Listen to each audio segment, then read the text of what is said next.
Olá! Hoje a gente vai mergulhar numa perspectiva bem diferente sobre onde a saúde e a doença realmente começam. É uma visão que, olha, vai muito além do corpo físico, explorando os conceitos de mente e espírito, tudo com base no nosso material de estudo de hoje. E a pergunta que vai guiar a nossa conversa é essa: afinal, de onde é que vêm as doenças? De verdade. A resposta que a nossa fonte de hoje traz pode virar de cabeça para baixo muita coisa que a gente costuma pensar sobre bem-estar. Beleza, vamos começar pelo começo, né? Para a gente entender essa lógica, primeiro a gente precisa alinhar os conceitos. O que é saúde e o que é doença, segundo essa visão mais profunda que o texto nos apresenta. A fonte coloca as coisas de uma forma bem clara, quase como dois lados de uma moeda. De um lado, a saúde, que é descrita como o estado ideal da vida, sabe? Tudo em harmonia, em equilíbrio perfeito. Já a doença, por outro lado, é exatamente o oposto. É a desarmonia. É uma perturbação nesse equilíbrio, um desalinhamento.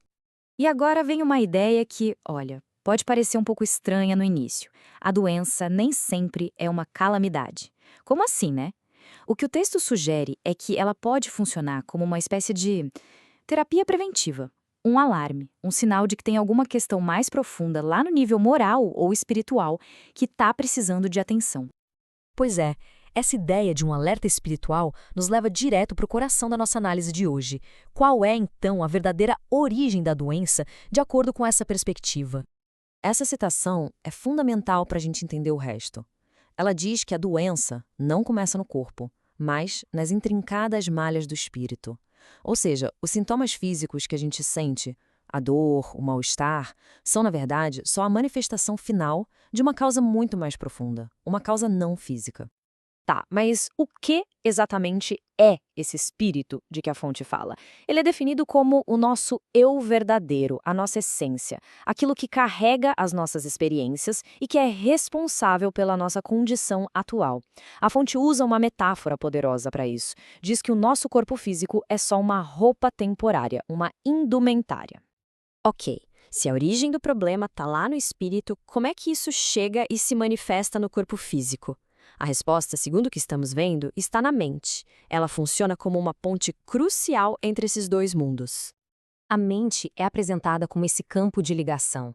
É a vibração dela, o estado em que ela se encontra, que mantém a sintonia fina entre o nosso corpo, as nossas emoções e os nossos pensamentos. Quando essa vibração está estável, está harmônica, aí prevalece a saúde.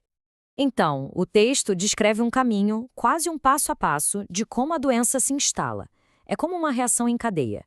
Primeiro, tudo começa na mente, com hábitos de pensamento que nos desequilibram. Isso gera um desconforto emocional, emoções negativas. Esse mal-estar, por sua vez, enfraquece o corpo físico, deixa ele vulnerável. E é só aí, com o corpo já fragilizado, que os tais agentes da doença conseguem se instalar. E essa lógica toda nos leva a uma conclusão muito poderosa. Porque se a mente pode criar o caminho para a doença, ela também pode e deve criar o caminho de volta para a saúde, para o equilíbrio. E aqui está o pulo do gato. O trabalho consciente de proteger a mente dessas ideias que desequilibram, isso em si já é uma forma de psicoterapia preventiva.